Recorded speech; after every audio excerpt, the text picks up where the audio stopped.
Hello and welcome to episode 10 of PFT Talk. So sadly today there aren't really too many stories to cover, but we have three pretty good ones for you. So first up we have a Casio smartwatch, then we have the Blackberry Venice smartphone, which should be pretty interesting, and finally the Apple Watch 2.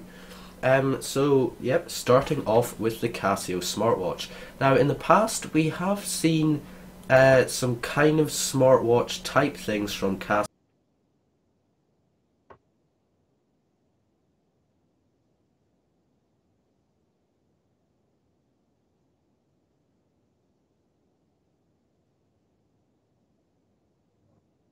watch manufacturers. To date, the only smartwatches we've seen are from technology companies like Apple and Samsung. So it will be very interesting to see how the kind of traditional timepiece world will adapt to the smartwatch game. So basically what Casio seem to be promising is something that will be very rugged, it will be very comfortable to wear, very easy to use, and it will be very, very similar to their current watches, apart from the fact that you will of course get notifications. You will most likely be able to view those notifications. So for example, if you get a text message, you'll be able to read that text message. I don't see it having fitness things. I don't really think that's something they'll do. As for third-party apps, I'm honestly not too sure what Casio will decide to do there. I think third-party apps are a very big thing in smartwatches at the moment. Pretty much all smartwatches are compatible with third-party apps. But from what we can see, they're looking for the much more simplistic design. It's gonna kind of keep in tune with the design of their current devices. So it should be a very stylish watch, and it's expected to come out in March of next year and will cost around $400, which is a fairly decent price compared to some smartwatches. But if you compare the functionality of it to things like the Moto 360, $400 isn't a very competitive price. Fair enough, but I think that's not what really, I don't think that's what Casio is really aiming for here. I think what they're doing is playing to their strengths. So what they're going to do is they're going to make a product that's going to be durable, possibly a lot more durable than the likes of your Apple Watch and your Moto 360. Like a device that you can actually take, I don't know, somewhere where you're going to go adventuring. So essentially what they're going to do, at least what I think they're going to do, is they're just going to take one of their GeForce watches and maybe just tinker about with the screen so that it's more smart watchy likey kind of. So your screen's actually going to be capable of displaying messages and so on and so forth.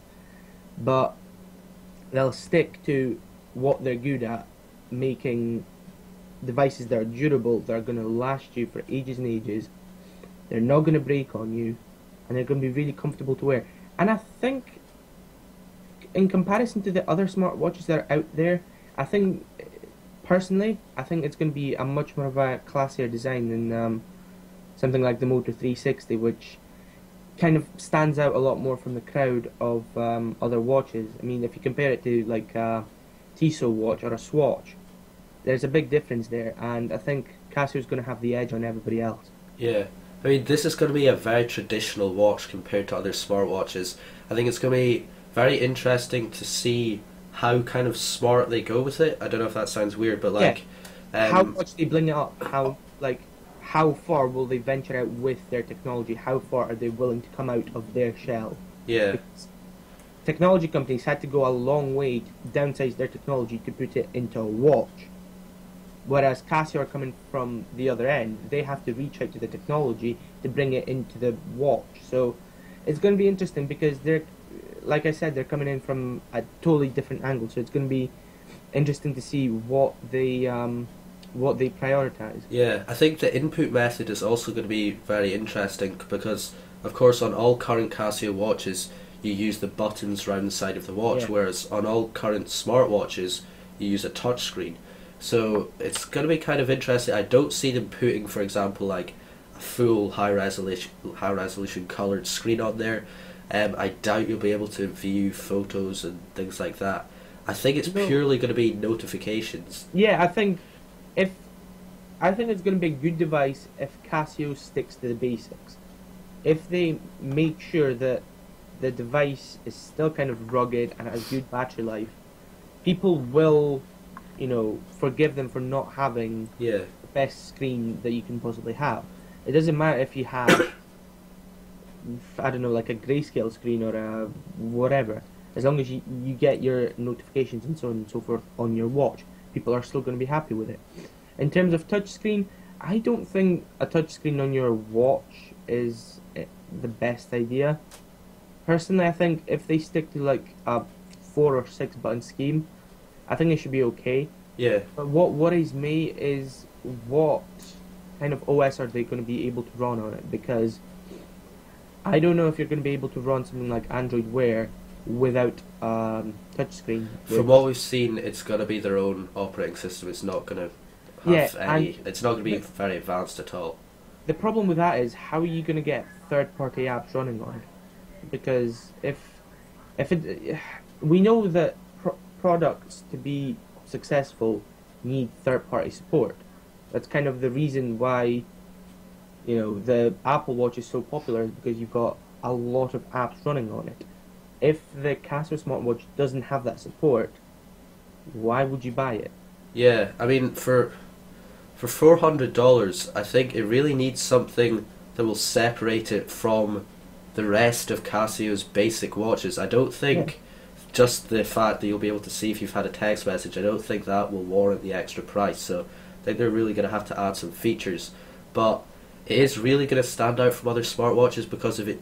If you think, for example, the Apple Watch, it's got a high-resolution screen, it can run multiple apps, it's got so many sensors and things like that in it, and I could get about 2 days out of this battery life-wise. So if you were to take out all those sensors, take out the screen, and simply just have Bluetooth as your only kind of technology in it, I could see this lasting easily a few weeks, which is much more than we've seen from any other smartwatch. And, I think that's a really good selling point. I think the one other thing that I would really want to see in a Casio smartwatch would be a kind of separation of the smart side from the actual watch. By that I mean this is purely just my own idea, have 2 batteries, so you have one that just runs the watch, so it functions as a watch no matter what. Yeah. And then you have another battery that runs your Bluetooth and so on and so forth. So when that dies, you still have a watch. You can still tell the time. You can still set alarms and so on, and other things like that. And I think, for the most part, that's going to be the important thing, because many smartwatches become absolute duds once the battery runs out. Once it's dead, once it's got no juice, you might as well throw it away because you can't do anything with it. In a way, that's kind of similar to the Apple Watch. You can put it in power reserve mode, which is basically it only tells the time. You don't get notifications or anything. It will still run out Yeah. fairly quickly. I think they just need to get as many features in it as possible without kind of ruining their traditional watch too much. I could see, for example, like music controls, to be able to skip songs and stuff on your watch. I doubt you'll even be able to reply to emails and text, just view them.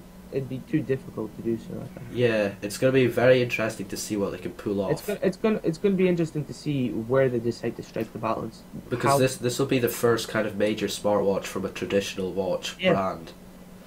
It's I don't think the first generation necessarily will be groundbreaking, but I think looking forward, second or third generations are going to be really impressive, and I think they might actually rival actual smartwatches from technology. Samsung and Apple. I mean, I think what could be really good for the smartwatch game is if people like Swatch and stuff, if they were to partner with, for example, Samsung, so they get Swatch's kind of design ethic and their know-how in the watch space, but then the kind of technology side from Samsung, they could work together on something. I think it'd be really nice to actually get more companies that are known for watches to be on board with the smartwatch game. Yeah.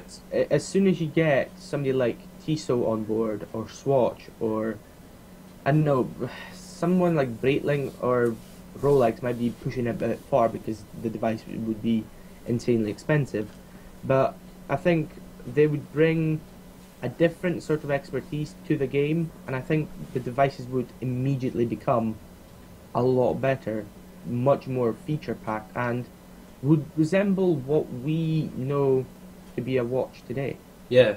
So I think this is a very interesting topic, and we'll definitely keep you updated with that. So I guess stay tuned on the site. But as I said, March next year, so you've got a while to wait, but I think it should definitely be worth the wait. So stay tuned for that.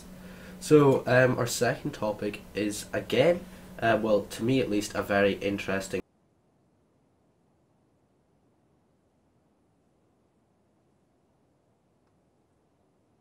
popular company with, for example, businesses and stuff. And then when smartphones hit, they lagged behind a lot. They stuck to their own operating systems and things like that, and it really damaged them as a company.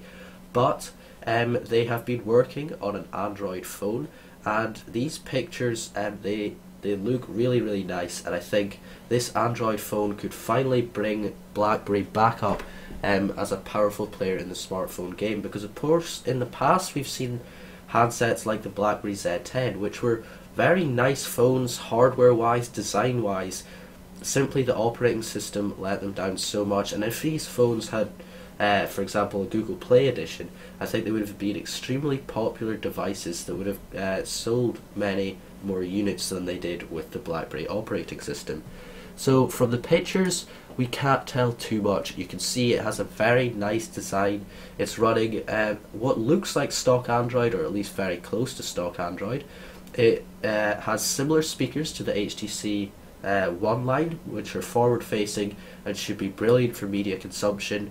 One of the very interesting features is that even though this is a full touchscreen phone, it is planned to keep that traditional Blackberry keyboard.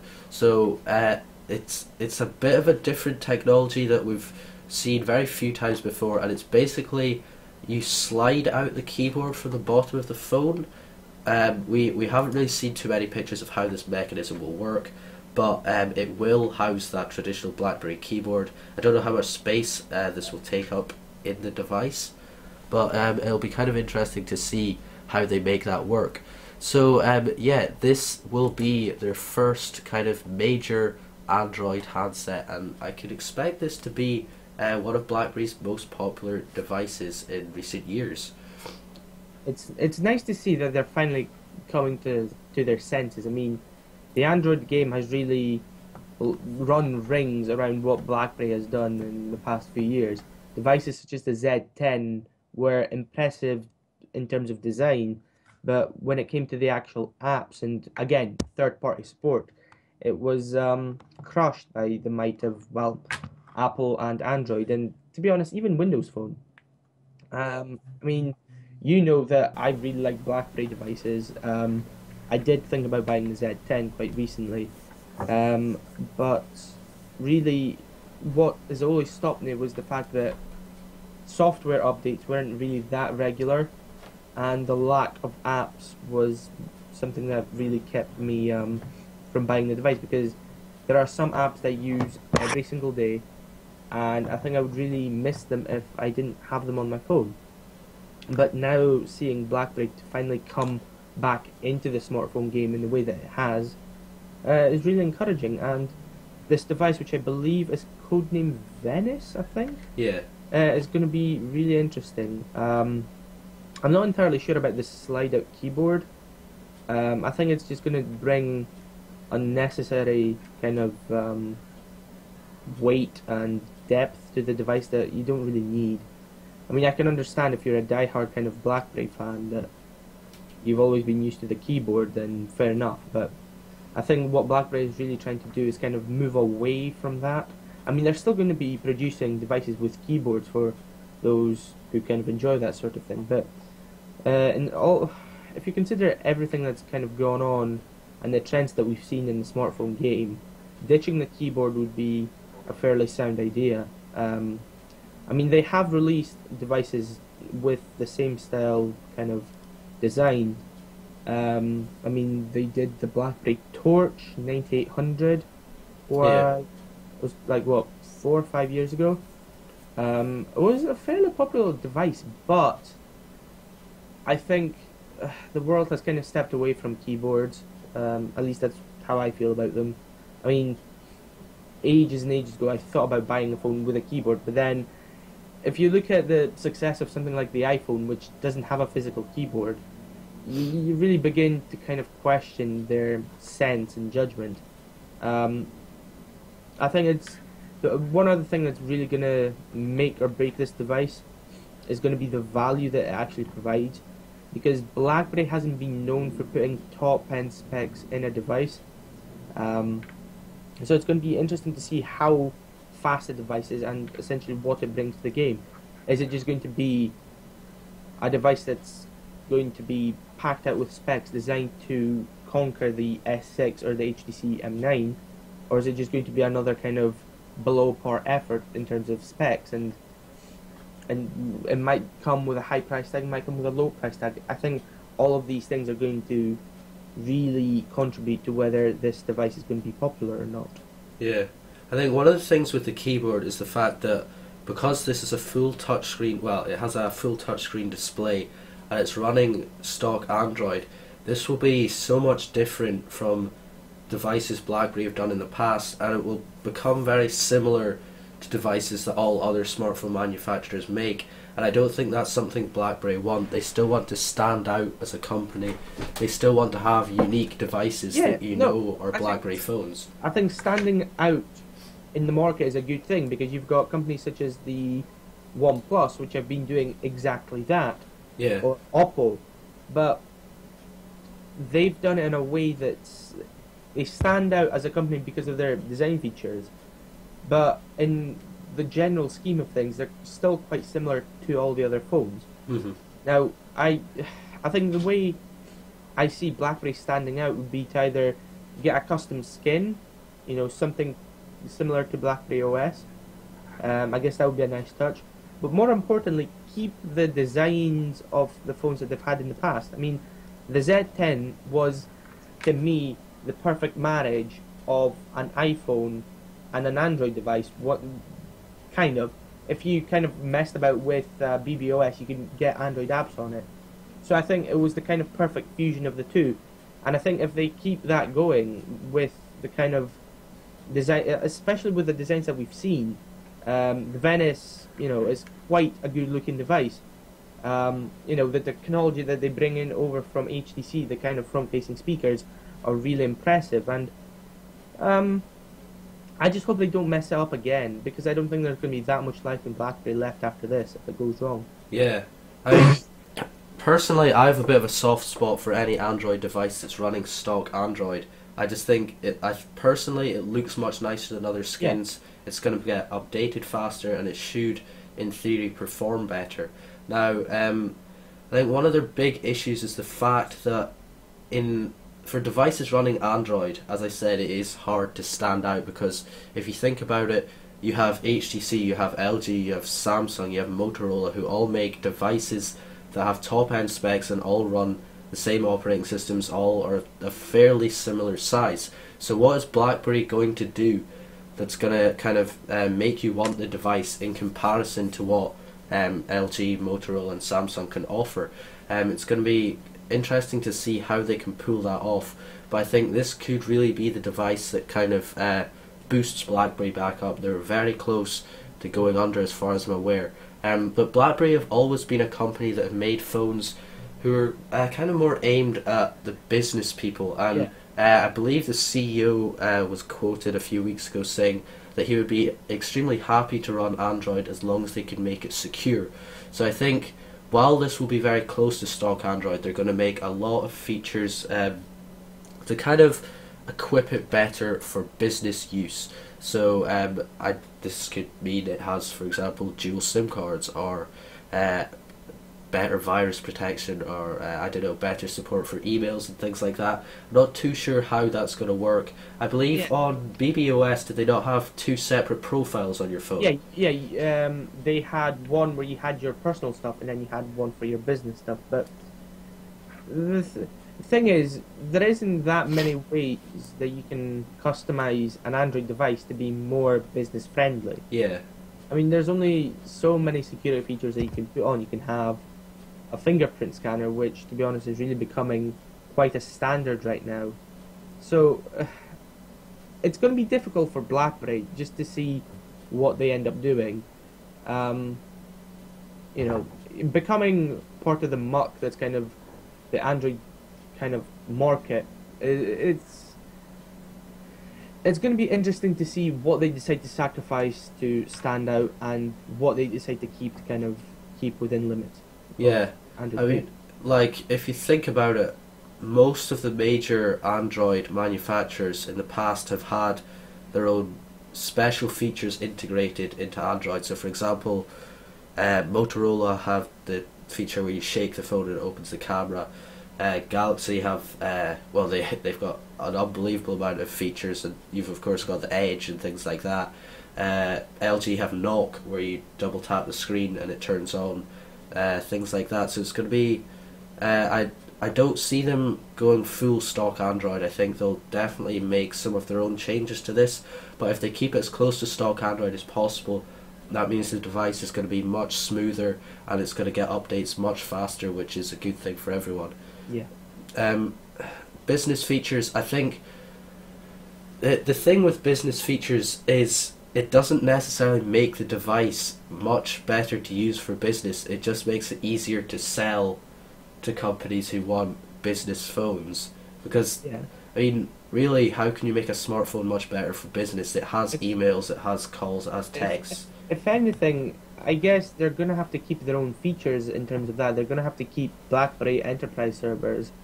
Um, BlackBerry, BlackBerry Communicator. Yeah. No, BBM. That's what it is. BBM isn't as big as it used to be because of the rise of stuff such as WhatsApp. Is So BBM not on Android anyway, though? yeah, I think it might actually be. So, I think it's going to be about keeping.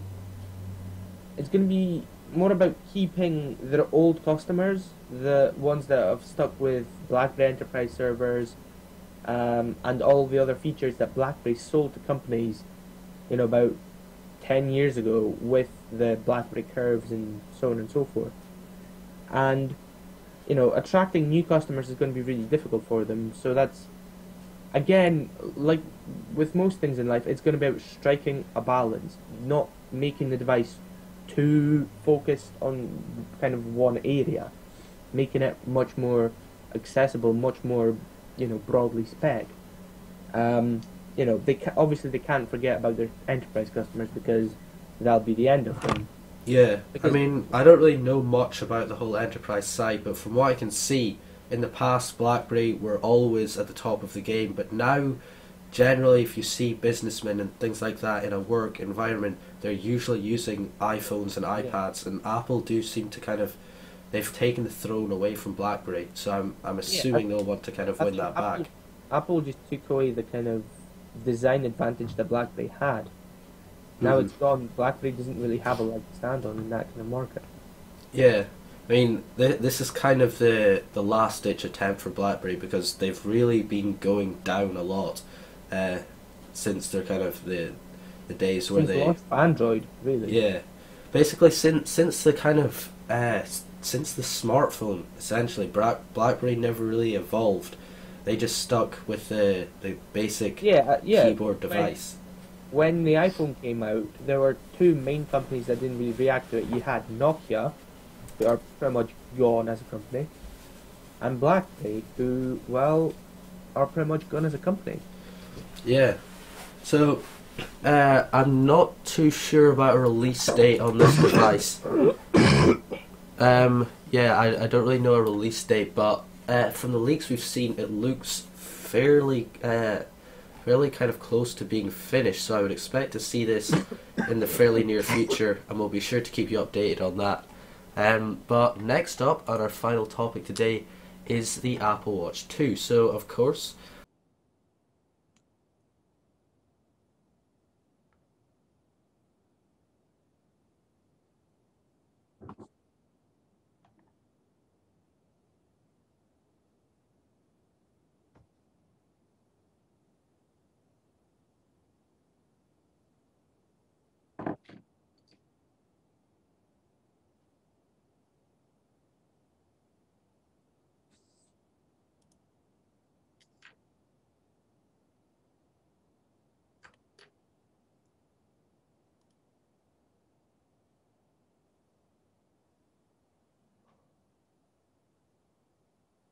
slim and light device, but it does have a bit of height to it, so it does sit quite far off the wrist, and while that certainly isn't uncomfortable, it's something that Apple are looking to improve. So they're concentrating a lot on the size of the device. So the screen will of course keep the same size, but they want to make the device thinner by decreasing the size of the bezels quite a lot. They also want to make it thinner vertical wise, so it will sit much closer to your wrist, and it will of course become lighter, making it even better to use for sports and things like that.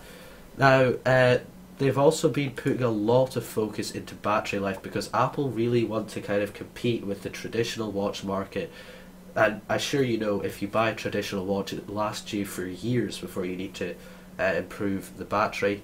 So Apple are aiming for the kind of week-long range at the moment, which will be, again, obviously not as good as traditional watches, but much better than a lot of the Android Wear competitors. Now, there have also been rumours of a camera. Now, we've seen cameras in some of the Galaxy Gear smartwatches, and they've been kind of shot down straight away. They were terrible to use, they performed terribly, and just generally you don't want a camera in your watch. But where Apple is coming from is they want you to be able to take FaceTime calls on your watch. So this camera isn't going to be geared towards taking photos.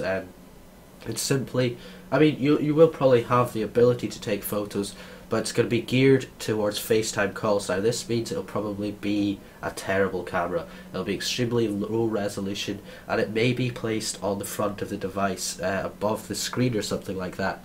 Now this is of course just a rumour. I'm not convinced if Apple are going to do this, but for example on the newest MacBook we saw a 480p webcam for FaceTime, which I'm sure if you know anything about cameras, that's a terrible resolution. HD is 1080p, so 480p is going to look terrible. I can imagine on the even smaller device, I couldn't imagine them being able to fit a very good camera, especially if they're wanting to thin it down.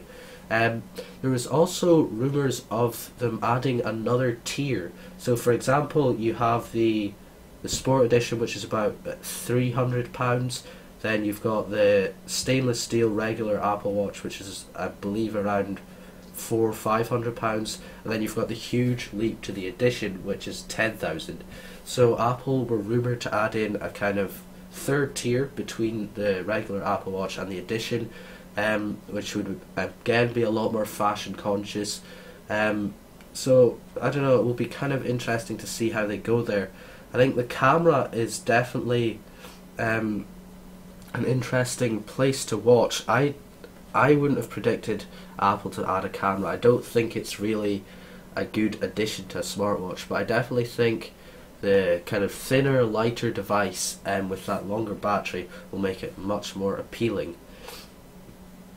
I think the only thing that I would look for, the only features I would look for in the new Apple Watch would really be battery life and size, because like you said, like I don't own one, but I've seen a few and they seem kind of fairly thick, so I think bringing down the size would be, you know, your number one priority. But more than that, I think it would be ironing out any issues that we've seen crop up with the device, you know, in the first generation, to kind of make the second generation device, you know, the product that really covers all the bases and really becomes a viable option as a watch for many people. I mean, you know, at 400 quid you're really competing with, you know, your traditional watch companies.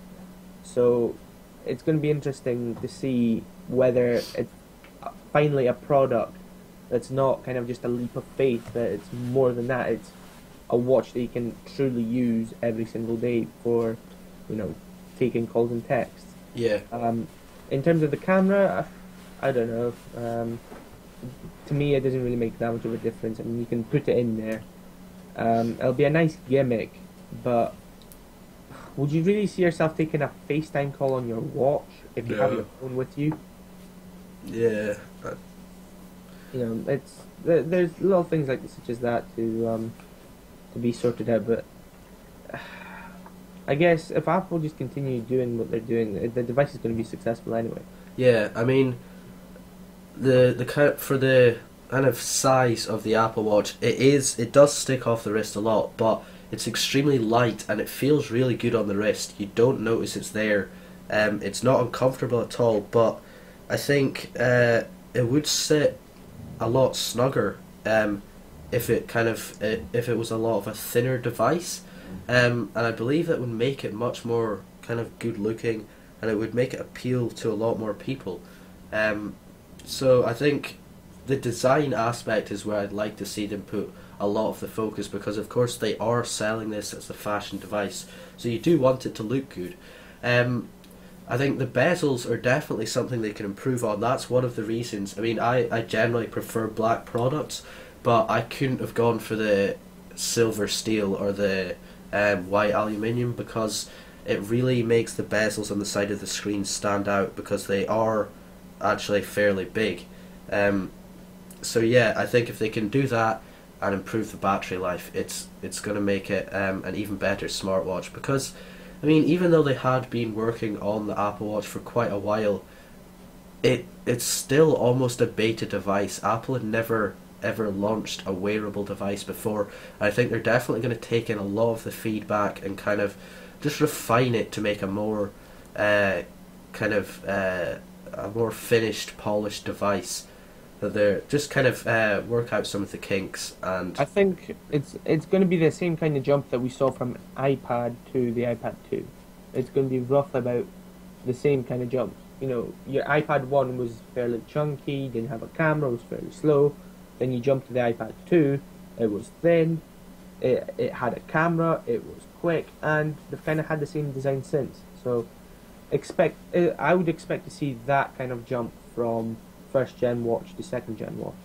yeah, so that's really about it for the show. Apologies for the lack of articles, but I would still say there were 3 pretty interesting articles. So that has been PFT episode 10. I hope you enjoyed it. If you are watching over on YouTube, please give this video a like, share and subscribe to our channel. Also head down to the description and follow us on Twitch so you can catch the show live. Once again, thank you very much for watching, and we'll see you next week.